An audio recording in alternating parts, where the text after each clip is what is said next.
everyone, and welcome to your Orangerie. It is our pleasure at FDU today to welcome the latest speaker in our Politics in the Public Mind series on New Jersey politics, Christopher Daggett.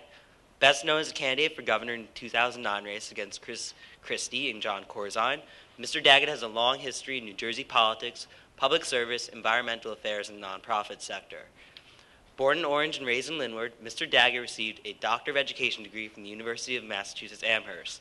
After receiving his degree, he quickly returned to New Jersey to work in the gubernatorial area on Republican Senator Ray Bateman's 1977 campaign for governor. In 1981, he served in the gubernatorial campaign of the Republican Thomas Keene, considered by many to be New Jersey's most successful governor. When Keene was elected, Mr. Daggett served as Deputy Chief of Staff, specializing in education for a man known by some as New Jersey's education governor. In 1984, Daggett was appointed Environmental Protection Agency Administrator for Region 2, which includes New Jersey, New York, Puerto Rico, and the U.S. Virgin Islands, and it's the same region that our previous speaker, Mr. Alan Steinberg, also directed. After serving in the EPA, Mr. Daggett rejoined the Keene administration in 1988 as Commissioner of the New Jersey Department of Environmental Protection, working tirelessly to clean up New Jersey's beaches, lands, waterways, and air. In 1989, he left again for the public sector. He was appointed by Governor John Corzine as chairman of the New Jersey Department of Environmental Protection Permit Efficiency Task Force, working to streamline permitting for businesses without sacrificing environmental protection for a beautiful state. In 2009, Mr. Daggett entered the New Jersey gubernatorial race as an independent candidate. In a hard-fought campaign, Mr. Daggett was widely considered to have won the first gubernatorial debate and even gained the endorsement of the Star-Ledger. In the process, he became a household name in New Jersey politics and brought important issues to the front of discourse in New Jersey.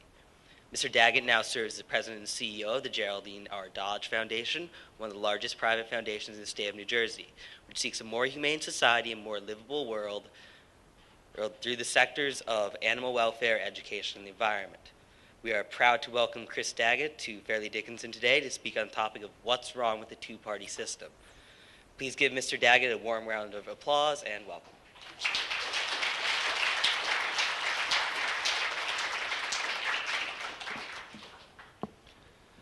Good afternoon, everybody. Can you all hear me okay? And thanks for that introduction. I'm afraid to ask where you found all that information. Did you find that on the internet? Because that's more than I've heard in a long time. In fact, I'm not sure where you found some of that.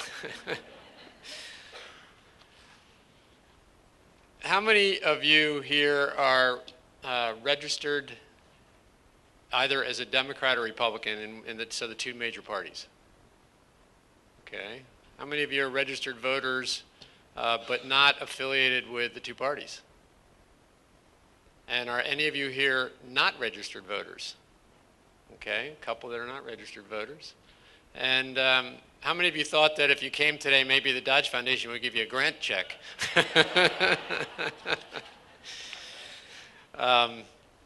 Seriously, I'm thrilled to have an opportunity to share some of my thoughts that really span 30 years of being involved in activities here in New Jersey that do indeed go back to the time that Ray Bateman ran for governor in 1977. Most of you, how many remember Ray Bateman? Fewer. Ray Bateman was the president of the state senate for actually, I think it was 2 terms, which is longer than at the time than anybody else had served as in that capacity. And then in 1977, he decided he was going to run against then first term Brendan Byrne. And Brendan Byrne, does anybody here remember what OTB stands for? No. Oh, well, yes. Yes, it does stand for off-track betting, but it also stands for one-term burn. And that was the term that was being thrown around during that campaign, because if you remember, Brendan Byrne, through a decision from the Supreme Court about school funding, ended up bringing in the first state income tax, and he was widely regarded as being vulnerable and weakened by that effort, and and that Ray Bateman was seen as the person who was going to be able to come in and win. And Ray was just probably one of the finest government officials, the finest elected officials that served in the state in our history, Republican or Democrat. Ray had a terrific track record, excellent person individually, and was known as someone who could also work a lot of cross-party lines. Was very good about working with fellow Democrats as well as fellow Republicans to solve some of the problems at the time. Unfortunately, the campaign that was run was not not that well-run a campaign.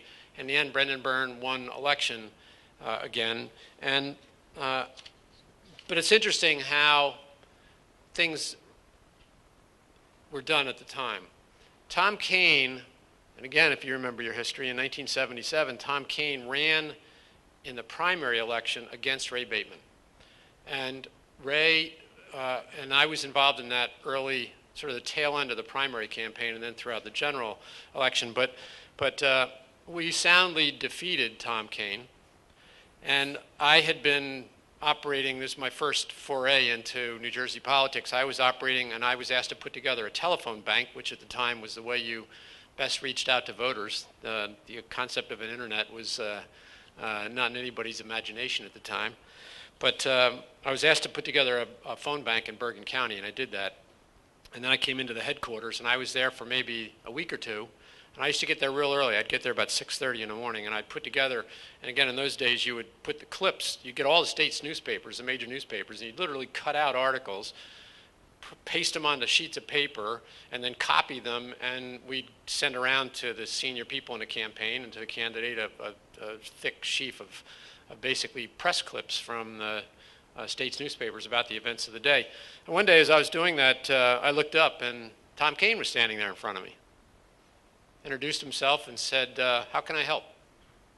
Now, that was after a Republican primary. That was a pretty tough primary, but gave you a sense a little bit of the sign of how people worked and how they fought hard in campaigns, but at the end, they worked together, at least on the party side. Fast forward to the general election, tough campaign. As I said, Ray Bateman was expected to win widely, and toward the end, it changed quickly.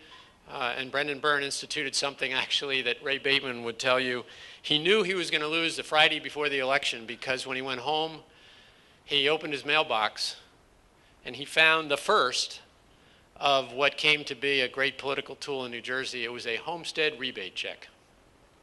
And it gave the Bateman family, I don't know how many hundreds of dollars it was, but it was signed Brendan T. Byrne, Governor. And if you're in politics and you know how important money is and how important it is to be able to say, I've given you something as part of your effort, as their effort as an elected official, Ray opened that envelope and knew right then that it was over because he figured there were millions of people, or at least hundreds of thousands of people in New Jersey who got the same kind of check and thought, what a nice man that Mr. Byrne is. And so, in any case, to this day, Brendan Byrne, who I've come to know and spend a good deal of time with, will tell you that if he had lost that election to Ray Bateman, he wouldn't have minded because he felt that the state would have been in very good hands. And he and Ray have been friends ever since. And we're friends before to some degree, but friends afterwards. So again, now crossing party lines, you see how people used to work. And one of the things that's troubled me most over the last 30 years as I've been involved, and again, as 4 years later, Tom Kean ran again, and then I got involved in Tom Kean's campaign, and when he won, you heard some of the things I've done since then. But it started with Ray Bateman, and Ray was really responsible for bringing a number of us into government at the time because that was the first time a Republican, actually when Tom Kean won, it was the first time a Republican had become governor. I'll say it a different way. I think it was 20 out of the previous 24 years, I think, had been Democratic governors, if I got that right. Let's see, Minor, and then Hughes, and then Byrne. So if you add it all up, I think it was 24. So it was 24 out of 28 years, actually. There had been Democratic governor prior to when Tom Kean was elected. But it was Ray Bateman who brought a number of us into government for the first time by getting us involved in his campaign, and then Tom Kean actually got us formally into government positions when he won. But since that time, I've become discouraged, and I can tell you from having run for governor now myself in the 2009 election, people across this state are really upset at the two parties, even people who are registered. So of those of you who raised your hands, I won't embarrass you or one way or the other to ask you if you are annoyed at the two-party system and how things work. But my experience was that I found people of both parties, as well as people who won't register to vote in either party, who were frankly fed up with the way the two parties had come to work. And so why has that happened, and what's going on, and what's the sense of looking forward? Well, to me, the importance of this, by the way, is not just about squabbling, but it's about it cuts to the core of democracy and some concerns that I have about democracy, and that I think others have as well. But I hope that there are some signs that maybe things will turn around, but I'll get to that in a few minutes. So I grew up in the in the 60s, and I lived through the days when John Kennedy made a call to public service in his inaugural address in 1961, and it's only been 50 years this year since that address. And we've gone from seeing public service as a high calling to one where public service is almost seen as something that's not good. And I think that's bad. I think that's horrible for democracy. And we got to figure out how to turn that around as a state and a country, or I think we're going to be in deep trouble. When the assassinations of the two Kennedys and Martin Luther King occurred in the 60s, I think that started a little bit of making people get a little bit less hopeful, because if nothing else, when he came into office, John Kennedy provided a sense of hope from his youth, and his rhetoric, his speech making was pretty high quality, and as a result, he had brought a lot of hope to people. And when he and his brother and Martin Luther King were killed, some of that hope was dashed. Then Richard Nixon came into office, and Richard Nixon had a very difficult time with the Watergate scandal and all the resulting activities that led to his resignation, and that led to, I think, people getting a little more apathetic about government. And as we moved through the 80s and 90s, Ronald Reagan, who, whether you like him or not, from a political standpoint, probably one of the best communicators we've ever had, enormous capability to bring hope and make people feel good about themselves and the country. And then, of course, we went through times with Bill Clinton and some of the personal problems he ran into. And then the Bushes, both the President Bush, the elder, as they call him, and George Bush. So it's been an interesting time, but what's happened? We've gone from a time when there were no personal attacks. One of the things that I think back, one of the last really decent campaigns, frankly, was the first Cain-Florio campaign in 1981, the year that Tom Kean won. If you remember, it was a close election. It was decided by 1,797 votes out of 2.2 million cast. It took 30 days to figure out who won the election. By the time there were recounts, and then recounts of recounts, and then fights in court and fights politically, it went back and forth, but finally he came out on top. But that was a campaign, if you go back, it was marked actually by pretty good civility and debates that actually had some substance, and they were really somewhat informative. And that, again, was the spirit of the times. People would argue in the legislature. They'd fight like cats and dogs. And then they'd go over to a place called Lorenzo's, which is a restaurant. I don't even know if it's there now or if it's open, but Lorenzo's was right down the street, and everybody would go down to Lorenzo's, and they'd all drink and have dinner together, and the two parties would socialize. And when you socialize, it's a lot harder to beat somebody up face-to-face, or worse, behind their backs or on some television program. And so people would go to Lorenzo's, figure out how to solve their problems that they couldn't solve on the floor of the legislature, and then they go back the next day and sort it out legislatively, and they'd usually come to some agreement. And so that also helped, because then when the media attacked people, or people attacked you through the media, actually sometimes you'd had bipartisan response to it that said, hey, wait a second, that's not the case. And all that's changed. So let's look at some of the things. I'm concerned not necessarily that the two-party system is bad, but that they've come to be either unwilling or unable to solve the problems that face us. I look at things like the high level of distrust and apathy that exists among citizens that's built up over the years, and people pulling away from their involvement in government. And to me, to some degree, the problems that we're facing now with pension and health care benefits and other things that are being debated, in my view, are as much our collective faults as it is that of the legislature.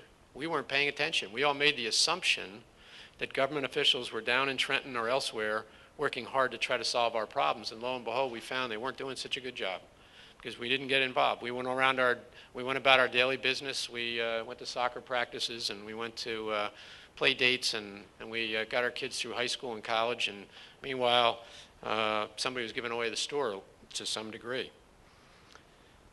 I'm concerned about big business and the two parties the big business that the two-party system has created, and the tremendous amount of money that now is needed by people to run, and that washes through the political system in the form of lobbying activities and other sorts of things. I think that's a poisonous part of our process, not because it's there, but because too often it's not as fully disclosed as you would like it to be. I don't have a problem. In fact, I've said to some degree, I would prefer that I'm okay with no limit on spending in a campaign. I really am. But I think you ought to have a limit on what individuals can contribute, and then it ought to be disclosed immediately and very openly, and then let people decide. If they don't like the fact that someone could raise $30 million and spend it, then don't vote for them. But there's no reason, there's nothing wrong with money per se. It's the way we collect and use it today that makes it troublesome. Too much about the politics of exclusion. Tom Kean wrote a book called The Politics of Inclusion. And he talked about what it took to bring people together and how to govern. And we often now move more toward the politics of exclusion.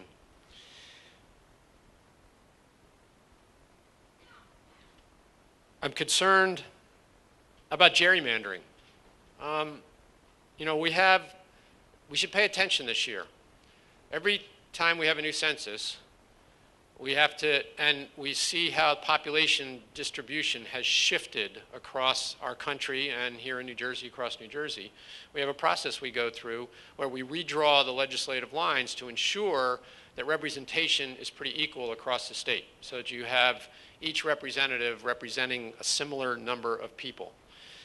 That process is now one where it's pretty much taken over by the two parties. In New Jersey, you have 5 Republicans and 5 Democrats, and if they can't agree, then the state Supreme Court Chief Justice picks the 11th person who tries to bring some resolution to it. And what happens with this gerrymandering is that they create what are called safe districts. And when you create safe districts, meaning this is the Republican district, so we'll draw the line to make sure Republicans get a seat there, and we draw this line to make sure the Democrats get a seat there, that tends to discourage the other party from fielding a candidate. And so now what happens is you only get fights and debates inside the two parties. So sometimes you get a good primary where you get some real battles for the seat, but then the general election, whoever wins the primary is virtually assured winning the general election. So what does that do? It helps to polarize us because the fight occurs on the extremes ideologically of either party, and then you end up not having adequate debate and discussion about the issues that face the day across the parties and how they might disagree. And it also takes out of the picture to some degree the involvement of independents and people who aren't affiliated with the two parties. So we should be concerned about that. Investigative reporting. When I was in Trenton, the State House press corps the offices were filled with people. We had specialists at the Star Ledger in virtually every subject matter you could think of: the environment, energy, the state budget, transportation, education. There was a reporter whose job was to know that issue. And we used to kid because I don't know how many of you go back in the Star Ledger. I know Dave Moore, who's here, will remember a fellow named Gordon Bishop. And Gordon Bishop was the environmental writer. And Bob Braun, who still writes, you see a column of his in the Star Ledger, at the time was the education writer. That's why you're seeing, by the way, a number of stories in the last few days by Bob Braun about the education situation. I think what they're doing is bringing him back because that was his area of expertise. And in both of those cases, Bob and Gordon, you couldn't do anything in one of those departments without those two guys knowing about it. They had more sources. They'd call you up and say, how come you're doing this? And you go, wow, how'd you know that? And it was something that kept people on their toes. And from my perspective, investigative reporting, whether you like the media or not, whether you think they write good stories or not, most people will grudgingly concede, at the very least, that we are a better country and we are a stronger democracy for investigative reporting and the role played by our media. So the decline of that, and you see it now where in the State House, there are very few people on press row. We have a circumstance in the Star Ledger, which actually had just announced they're going to double their press corps at the State House, which I'm not sure whether that goes from 3 to 6 or maybe 6 to 12, I think it was. They were down to 6 people. Of course, I lost my train of thought with that for a moment, but lost where I was on that, point I was going to make. So the press, see, I can capture that back again. What was I going to say about the press corps? Yes, I'm sorry, thank you. The expertise in the area of the press corps. And now that expertise is lost. It's not there. The press corps, the press row at the State House is virtually empty. And you have reporters in some cases representing 2 or 3 newspapers. A story that appears in the Star Ledger will appear also in the Bergen Record, will appear in the North Jersey Herald. I'm not even sure if the North Jersey Herald now is still open. Does anybody still get the North Jersey Herald? Anybody live in that area? The Jersey Herald? That's still there, right? Okay. So in any case, they ended up having so few reporters that they had to start sharing the reporters, if you will, to some degree among papers. So that decline of investigative journalism, I think, is a troubling thing for the state and for the country, and we need to figure out how to do it, particularly in a world of internet where largely what goes back and forth on the internet is largely driven by gossip and not by the kind of disciplined fact-checking and fact-finding that news organizations bring to bear when they're looking at stories. And related to that, I'm concerned, and I can tell you from running for office, I'm concerned about the focus on the 140 character tweets, the email messages, the 15-second sound bites, all the little trying to capture in a briefest of moments some statement or some stand on policy. I tried to push back against that hard in the campaign. If you remember, if any of you who followed it, I spent a lot of time trying to lay out very detailed policy positions, and when I was interviewed, I'd spend some time explaining that to reporters because I felt it was important. Well, yes, you had to have in certain debates, you had to be able to answer a question in 30 seconds or 60 seconds, or you had a minute as an opening statement. It's not a lot of time. Try to put something together in a minute that's very substantive. So we have collapsed everything to make everybody believe that life works in a very simplistic fashion of communications, and it doesn't. It's a lot more complex. Government is more complex. It's a big business. It has very difficult ways in which you have to come to solutions. So the idea that we have tried to reduce everything to those little sound bites, I think, is something we ought to figure out how to push back against as much as possible. Not saying that we're ever going to change it. The world's changing. I recognize that. We have to learn to live with it, but we need to keep some of the other things that we have going as well.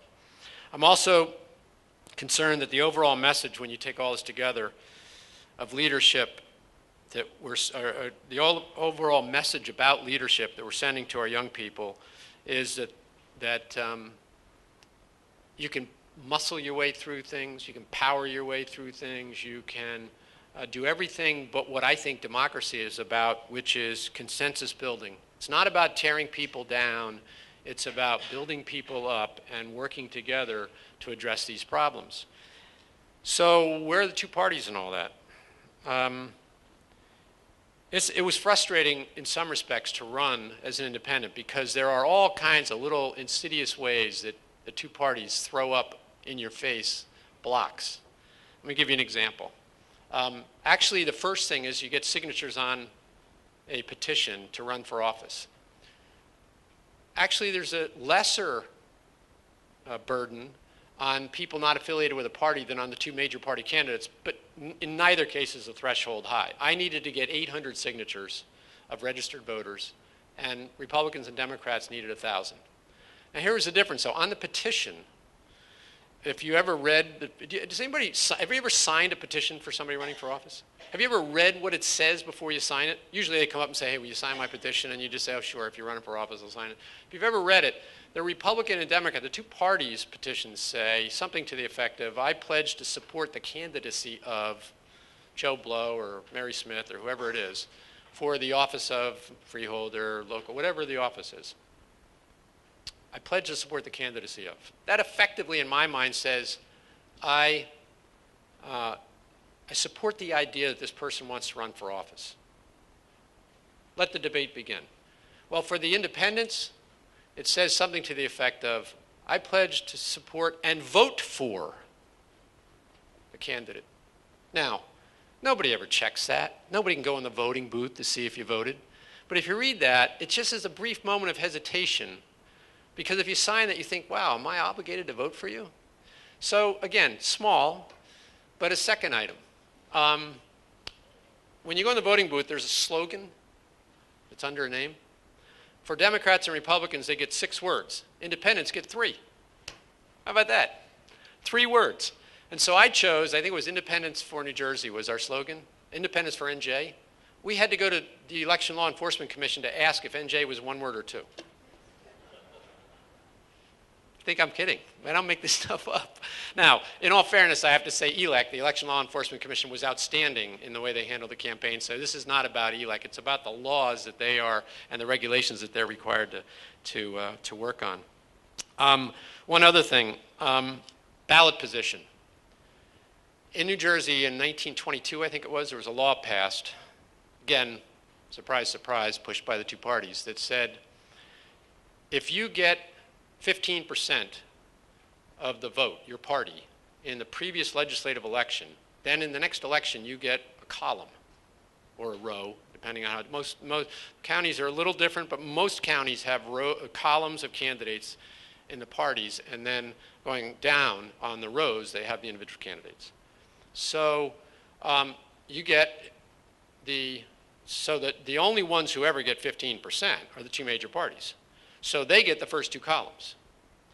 So if you, to me, for a person who's not affiliated with a party, I said that's inherently unfair because I can never qualify. Because I'm not a party. I don't have a party. I can't qualify. So we took that to court. Said, this is unfair. They get the first 2 columns. And it must be important because everybody fights like cats and dogs to be on the first column. And there's stories that go, there are legendary stories in New Jersey of how far they'd go. In the old days, they'd put the names in a hat. But whoever was drawing out of the hat had put the capsule for the one they wanted first in the refrigerator for an hour before time. So the cold one, oh, look at that. He's first on the ballot. Or she's first on the ballot. That's how it was done at times. I mean, there were all kinds of ways to get around the system. But the two columns, you cannot get into the 2 columns. So we challenged that, and the judge threw it out, saying one, that he needed to take expert witness testimony. I thought it was kind of obvious. If they're fighting this hard for it, there must be a reason for it. But they needed expert witness testimony and chided us for not bringing it to them sooner. Well, we brought it within about a week after the primary election, when we finally knew how many people were going to be in the race and so we then finally knew there were 12 candidates. I don't know if you know, there were 12 candidates in the last gubernatorial race. There were 10 non-major party candidates, and then the Republicans and Democrats, Corzine and Christie. So there were 12. And the 10 end up, the way they do it now is the two columns. They take the two parties, put it in a hat, and the first name out gets the first column, and the second one out gets the second column. Then the rest, the other 10 of us, the ballots are set up so there's only 8 columns. So the first 2 are gone. Now you have 6 left. There's 10 people. They take the 10 out of a hat one at a time, and some people get in the first 2 rows, and it's kind of a mixed match. It's by chance. It comes out, and you're then in the rows 3 through 7 are the other 10 candidates, and in the row 8 is the write-ins. So now let's think about those 5 columns. In the rows going down, it said John Corzine, then there was a blank, and then it then had, on the Republican one, it was Chris Christie and then a blank. Or excuse me, it was either John Corzine, the governor's race, and then a blank, and then the other party or other offices. When you came to the independents, that second row was a blank for the major party candidates, because that second row was used for 5 of the 10. If you follow me, if you can think through how a grid looks, a grid. So the columns, the 2 columns had all the Republicans and Democrats, and then going across the governor. So if I was in some cases I was in, or some other candidates were in the second row, but it looked like, because we were in a column with another candidate, that we were running with one of the other people we were running against.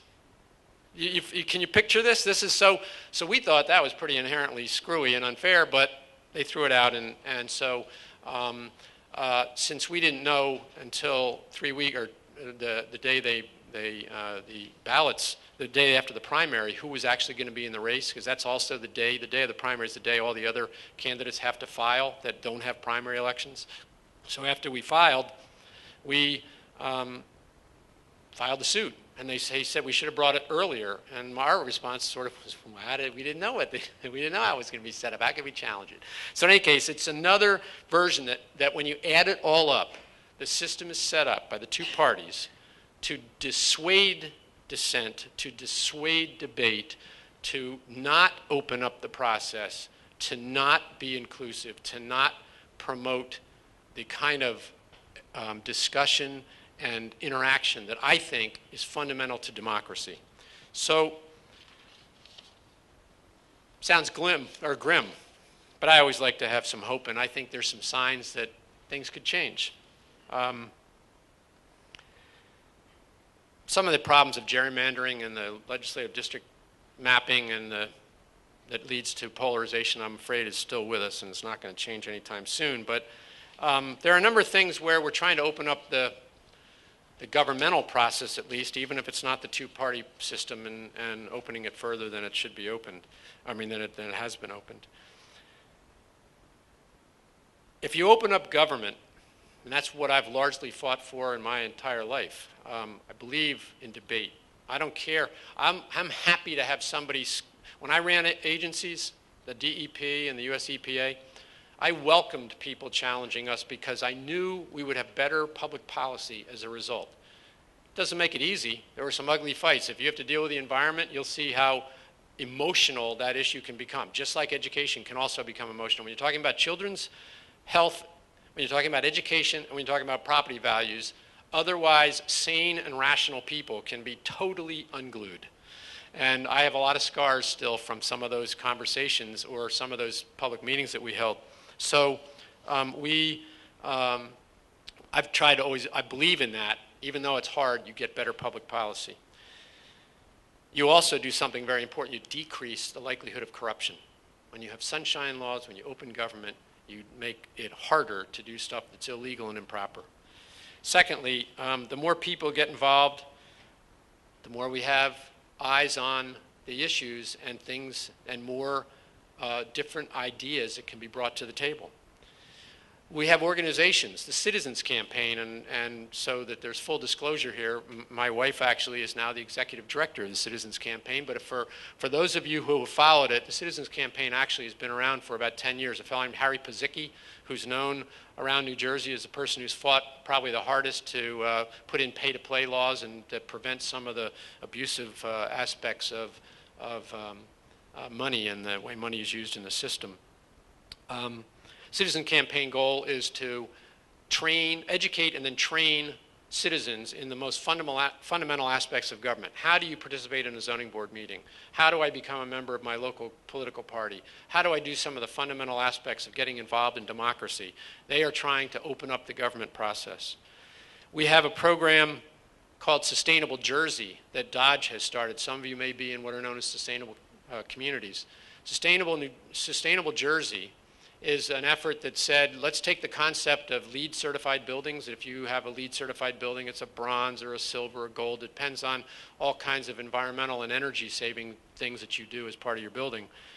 To the degree, somebody said, well, let's take that concept to communities. Let's give points to be a sustainable community. And it started with the idea of energy and the environment, but it quickly grew to something that I actually was very skeptical about in the beginning, but I've come to see the power of, and that is, if you have a conversation about what does it mean to have a sustainable community, it goes well beyond energy and the environment. It's about the arts. It's about education. It's about communication. How do you form community?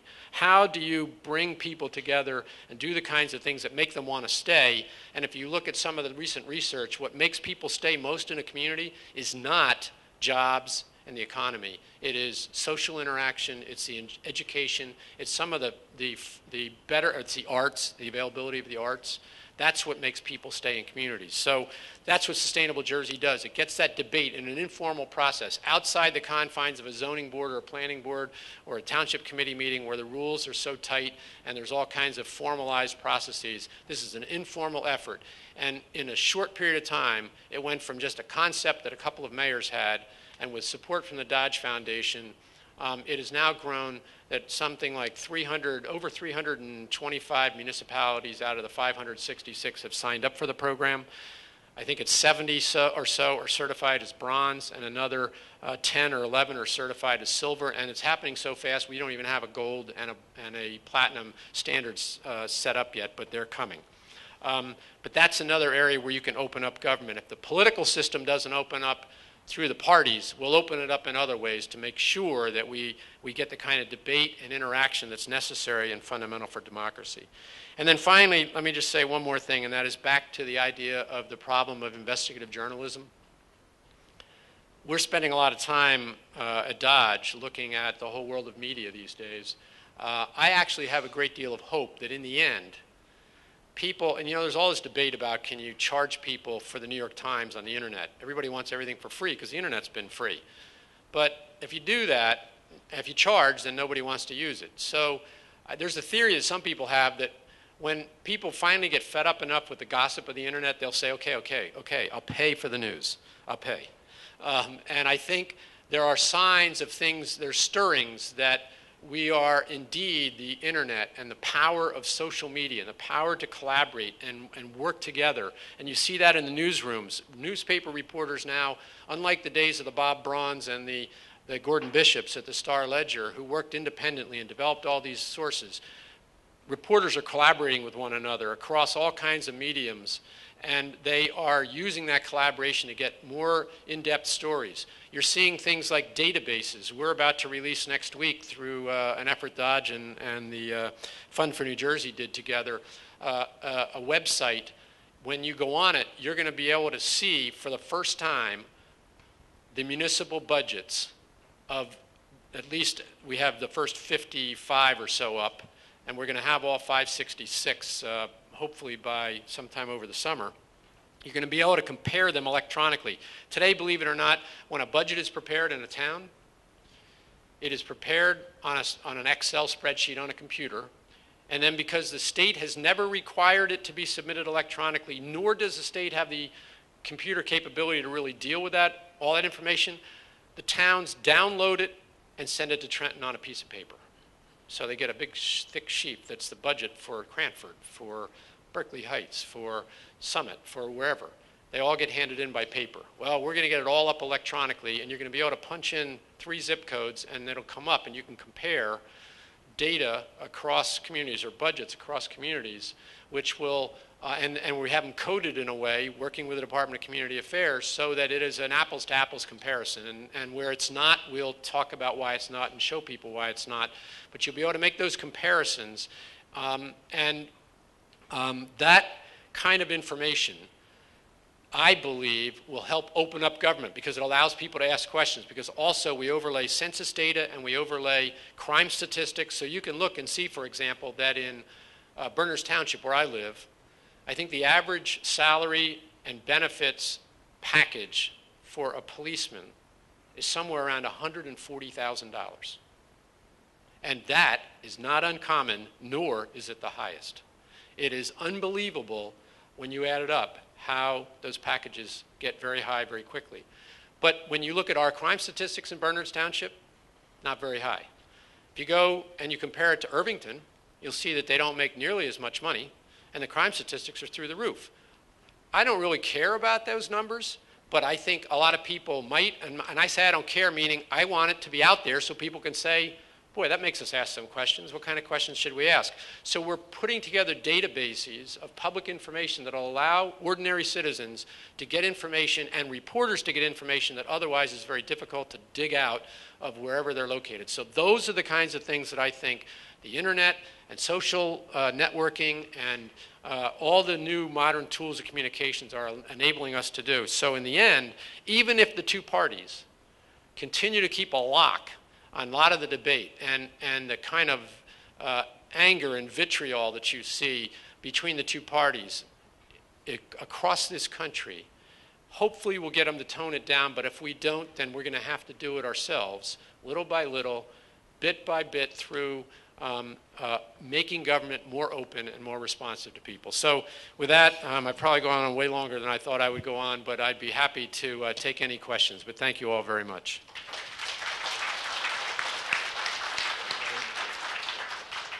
Thank you very much, Mr. Daggett.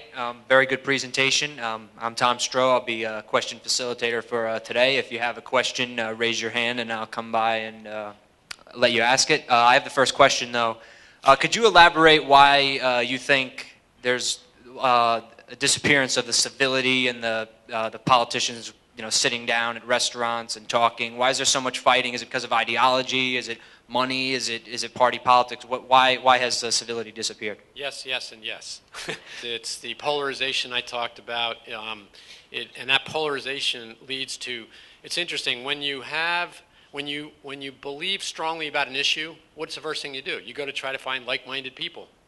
Well, the system is set up to encourage that by the internet to some degree, because you troll around looking, well, who else believes what I believe, and you find friends and you work with them. It also is this gerrymandering tends to move us in that direction, and the money tends to do it. So once you get polarized, then it's harder to have a calm and emotional debate, because if you say something, for example, if I'm a Republican and I talk about increasing the gas tax, which frankly, again, you can believe one way or the other, I happen to fall on the side of the fact that I think we ought to consider something like that because our transportation system is crumbling. But if you are a Republican and you raise that issue, you are shot down by every manner of person that's in your party or on the other side. And likewise, if it works with the Democrats as well. It doesn't matter. It is so polarizing at the moment. We've got to figure out how to do it in a different way. And I think it starts always at the top. We have to start with civility wherever our leaders are, and that's what I watch and see, and I'm discouraged, frankly, at what I see. Okay. Next question. My question is, what do you see the future as for third-party candidates and independent candidates at both the state level and the federal level in the future? It's still a tough battle because of a number of the things I talked about, the block. I didn't talk anything about fundraising. I raised... The threshold was, I'm trying to remember, I think it was $350,000. And if I raised $350,000 and I was eligible here in New Jersey, and it's not true across the country, but in New Jersey, once you raise a certain amount of money, which changes during each election, it has to do with the cost of living increases and so on. But this year it was $350,000. You then are eligible for matching funds, and you are required to participate in 2 debates. That's why you saw me debate with John Corzine and Chris Christie, because I raised enough money to be eligible for the game. But what happens is, and this is partly where the punishment comes in, and I believe in openness of where contributions come from, but immediately, if you're a Republican and you gave to an independent, or if you're a Republican and gave to a Democrat, then you have to deal with people who are going to call you and give you a hard time. Independents typically don't open their wallets as much, to be honest with you. I mean, it's difficult to raise the money. But money is a very critical factor, and we made a lot of inroads with a very little bit of money. We I think, ran a good enough campaign that we got out there, but the bottom line in the end, we ran out of money.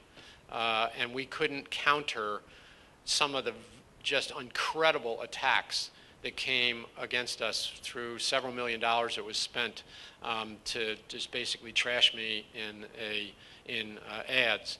And then I had people, I had a couple of radio talk show hosts that, I mean, some of that stuff has got, I don't know how we corral that because there's free speech, but we had a couple of radio talk show hosts that were saying things. We had one that for quite some time said that John Corzine and I ought to be stripped naked and stoned to death. That's what they said on the airwaves. I mean, over and over and over again on afternoon radio talk show.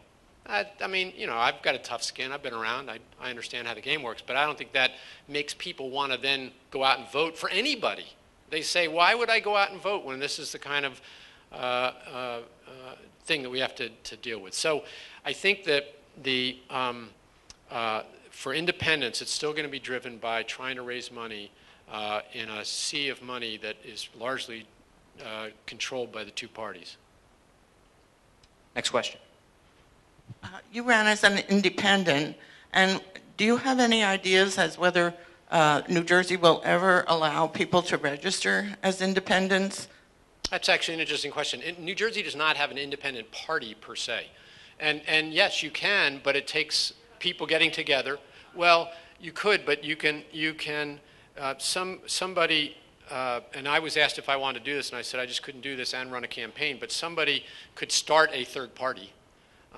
There are a couple of third parties. I think there's a Green Party in New Jersey. I think there's a, what are some of the other parties?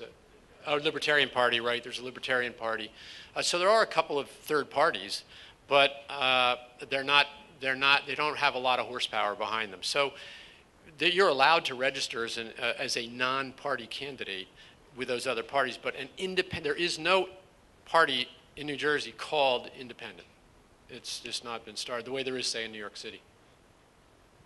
I see the problem of, you mentioned not getting things done in government, being the fact that you have to raise so much money to get reelected, that you then have to do things that will get you elected rather than what you think is best for the country or the state. I was determined to run differently, and I tried my best to not have that happen. And I think for the most part, a lot of candidates do. Republicans and Democrats, by the way, despite raising money, they're not influenced by that money as much as people would like to think. I mean, I'm troubled by the influence of money in government, but I think there's an enormous number of hardworking, honest people, elected officials in both sides, both parties, and who run without party affiliation. But there's no question, though, that money is an issue because you raise money and then those people expect that you're going to have a certain position you take or whatever, and so there's a lot of pressure on you. The better people resist that pressure and still raise the money. You mentioned that the Byrne and Bateman campaign was hard and thoroughly fought, and I think you said that Florio Kane was pretty much the last really well-fought campaign, thorough issues, but that there were rules of civility. Is that possibly, I've tried to hear what changed over time, but it sounds like the rules of civility have changed more drastically than anything else, and whether we have 3 or 4 parties. Am I mishearing this? No, I mean, the rules of civility are the same. It's just they're not honored as much. I mean, we had a debate. We had 30 seconds, and then they had 30 seconds or whatever. So the rules of debate are the same, but the polarization of the parties and of our society have made people take positions that they get locked into, and then they get emotional about it. As soon as you bring emotion into debate, it's hard to unravel that. I dealt a lot with that with education, and more so, though, with environmental issues. There is nothing more important for someone in a public job than to keep their head in the face of an enormous amount of emotionalism swirling around. And it's a challenge to do it. But that emotionalism is fed, I think, by the polarization that's occurred in the parties, unfortunately. But the debate rules do have some civility. Interesting, you know, in the Nixon, I think it was the Nixon-Kennedy debates, somebody who's a better student of history than me may know this, but I think they argued in the debate, you know, they were fighting over the rules of the debate, over whether it was going to be whether a 5-minute introduction was too short. I had 60 seconds. Chris Christie had 60 seconds. John Corzine had 60 seconds for an opening statement at times. I mean, you feel like, you know those guys on those ads where they can talk a mile a minute? I wanted to perfect that for one of my debates, but I never could figure that out. So, but it's a challenge. My question's about the debate. Do you believe the debate should be tied with financing and fundraising, or all-inclusive like a state like New York, where if you're on the ballot, you're allowed to debate? I think if you open it up so that anybody on the ballot should debate, then I think you might want to make it more challenging to get on the ballot, meaning require more signatures. Because one of the things you don't want to do, and believe me, I saw some candidates with some pretty extreme positions that were not based in a lot of thought or history or anything else that you would think would be normal as part of as figuring out where you stand on issues. So generally, I like to open the debate, but I do think you've got to figure out a way to make sure that it's a substantive debate, that it's about issues, that you stay on point. And you know, I find too many times the debates end up being about somebody's shoe size or their girlfriends or their driving records or things that have nothing to do with how to run this state. And that I don't know how we're going to change. But I'm for opening up debates. I don't know if I'd do it without some of those other changes, though.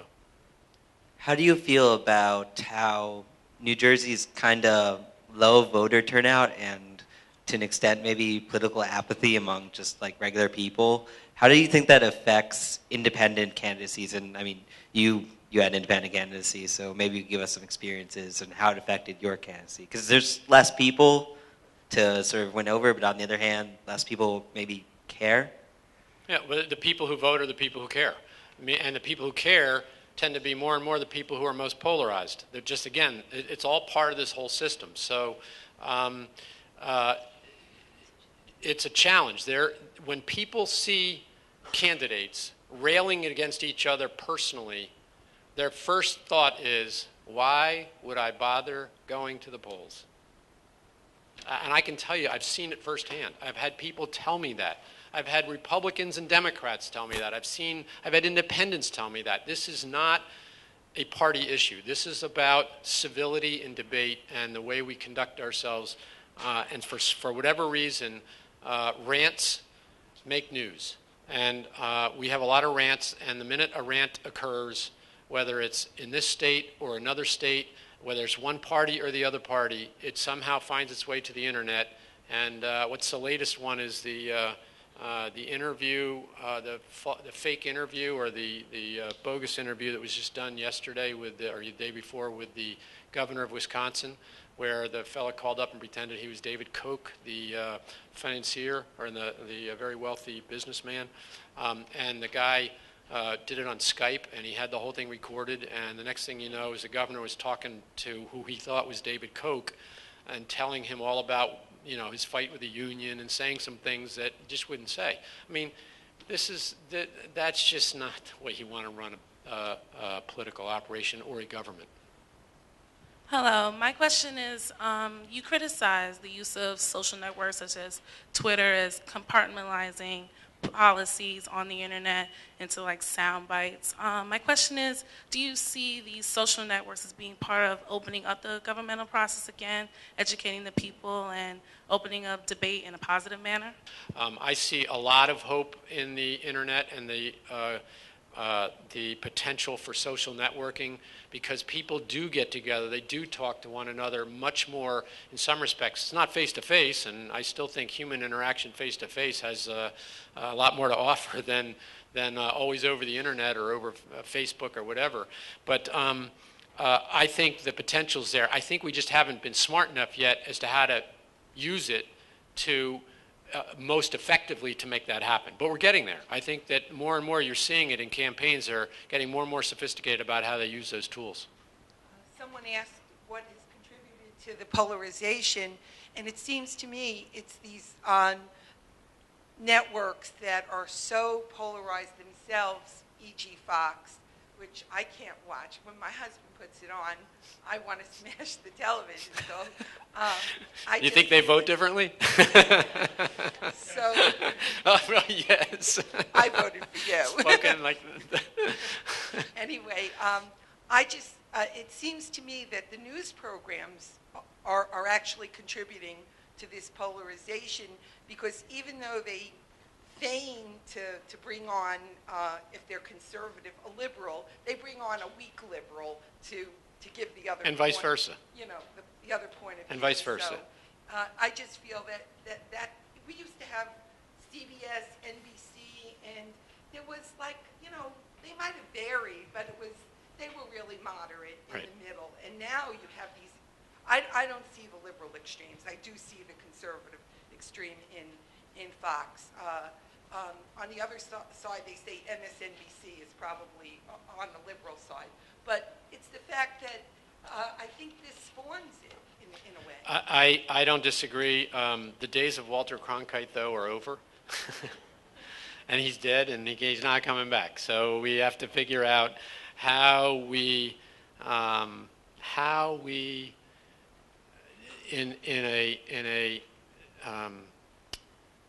world where those with a lot of money can buy some of these networks, if you will, and they have an ideology, again, either right or left. It doesn't matter which way. I'm trying to be agnostic here about it. I just think that it's part of it. And then you get talk show hosts. And remember, a lot of what happens in the media is driven just like anything else. People want to make money. What makes money?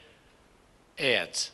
What draws ads? Viewership. What draws viewership? Controversy. If you have people screaming at each other on the television, it's more exciting than two people debating the finer points of whether or not a tunnel ought to be put into New York City from northern New Jersey. Simple as that. First of all, great presentation.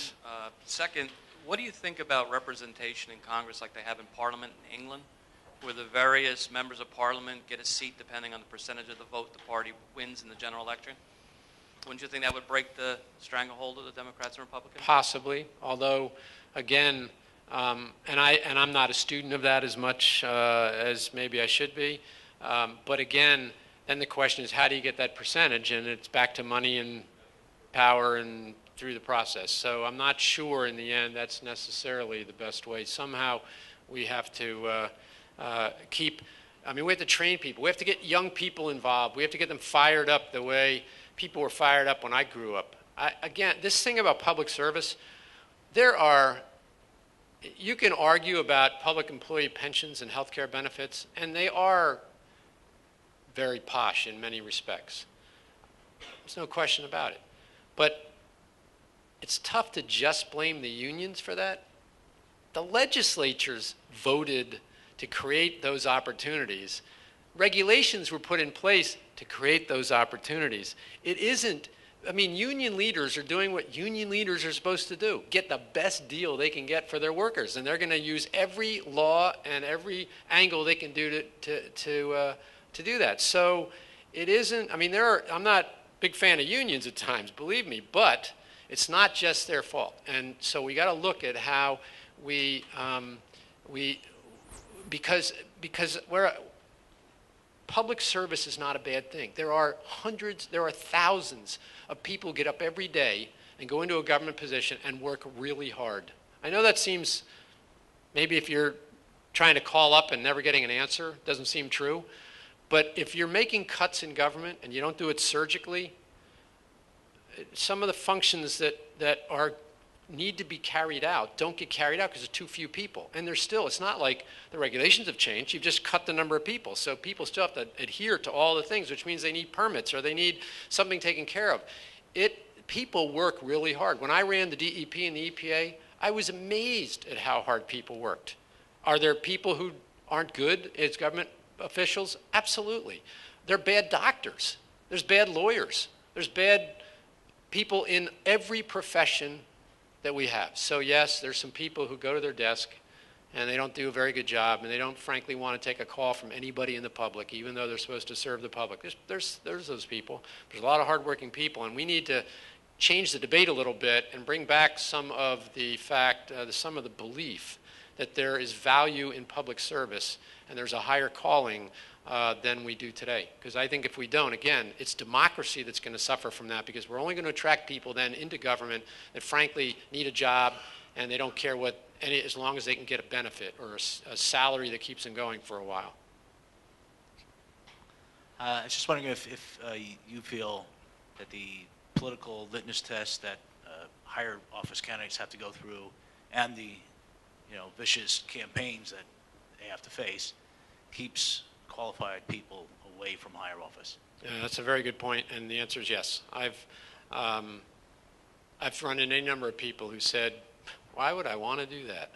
Why would I want to have some talk show host saying that you ought to be stoned to death? Why would I subject my kids to this kind of personal attacks?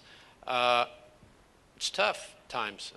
Fortunately, I was young enough when I got involved that I didn't care about what somebody knew about me, and I've carried it through. My life was pretty much an open book, and if somebody wanted to look through my finances or anything they wanted to look through, I didn't really care. But I'm among the few who has that kind of attitude. It's tough because any little nuance of a problem that somebody finds, this thing that's going on right now with the acting commissioner of education, I've read most of the stories and completely. There's maybe on the not thinking scale, it's high, but when you cut through everything, I'm not sure there's anything there.